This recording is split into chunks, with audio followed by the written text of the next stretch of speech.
Hello everyone, my name is Matheus Barros, and then I'm gonna present in this video the problems that I'm aware that exist in this project, at least in my part in the candlestick graph. Okay, so if first it's a really small bug, but like I waste a lot of time trying to figure out this, and then once finally figure out, sometimes I still forget. So don't forget this step if you is still stuck in this part. Okay. So if we try to log in here, I'm pretty sure I'm entering my correct password and my correct username for sure. And then I try to log in, it does not work. Okay. And then if you try to open account, it won't work either. Okay, you see? We have an exception here, the value cannot be null. He says that these values cannot be null. Okay, so what does that mean? That's a good indicator that your web API is not working. So I'm gonna stop the project, and then I'm gonna go here in Solution Explorer, and then I can see 5 of my solutions. So business data, access, effort, entities, and web API. Okay, so all my project is in here in the effort. The views and and so on. However, how does the program get the data? Oh, it's not here anymore. Um, It does get the data via a web API that gets from the database. In this case, that's in my branch right here. Since it's my branch, it's getting from my local database. So it's not working. So what does that mean? I have to open this web API. So I right click here, I go to view, and I go to view in browser. So nothing should happen, but nothing should appear here, but I still should get this page. Okay, so you can see here localhost 44308, and now I'm gonna run the program in here. Just to make sure, this one has to be in bold. So what does that mean? That this project is gonna be the one that you're gonna run, this solution. Okay, it's different from this one, you see, 4308 and 44307.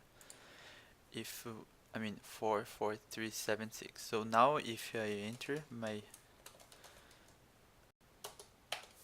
credentials again, if I log in, hopefully I'm gonna get the data.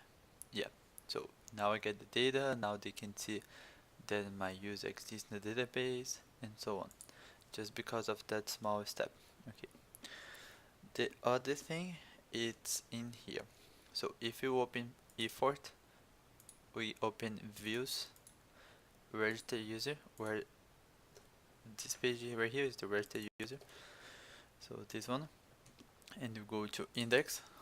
We open here. We can see the code. However, in line, oops, where's the line? Oh, I'm sorry, it's not here. It's in the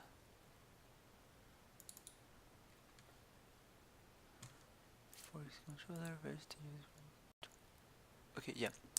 So if you go to register user controller, so if we go to controller, and then I go to register user controller, so this controller is the one that it's gonna render all the information to the index page.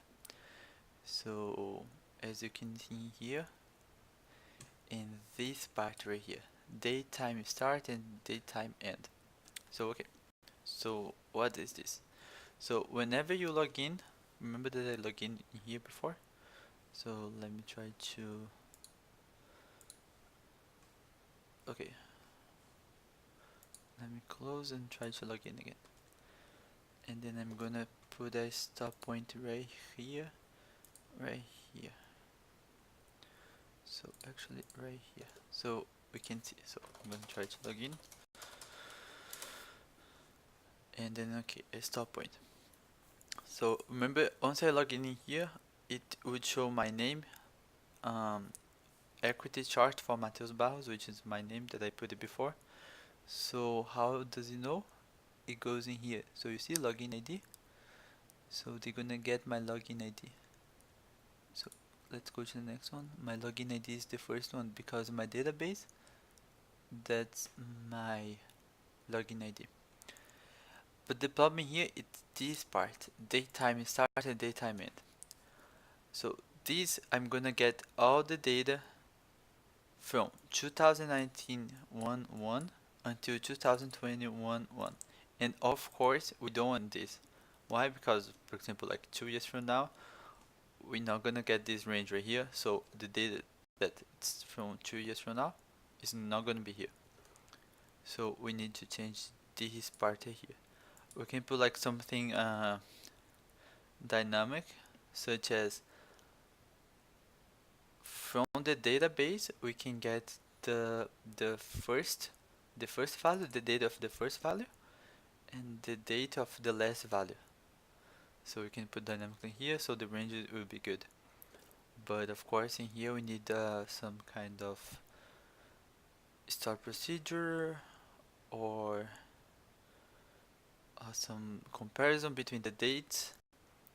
There will be a small problem. The other problem that I am more aware is the zoom. Okay, so if we click here, we can beautifully get a zoom. You see?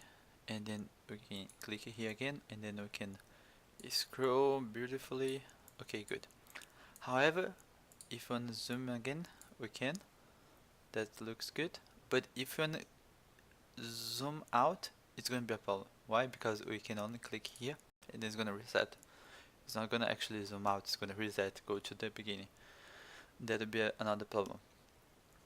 I'm using Canvas.js. Feel free to change, but you're going to have to change also the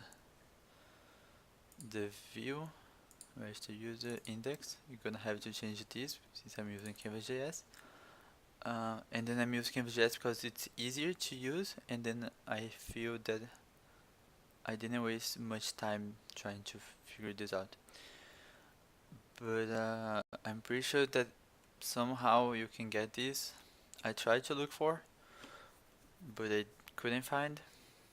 Maybe in the paid version you can find, or in the free version there is like a way to trick or to do JavaScript in here, as I did in the to do the change pane mode, which is a function that I installed here.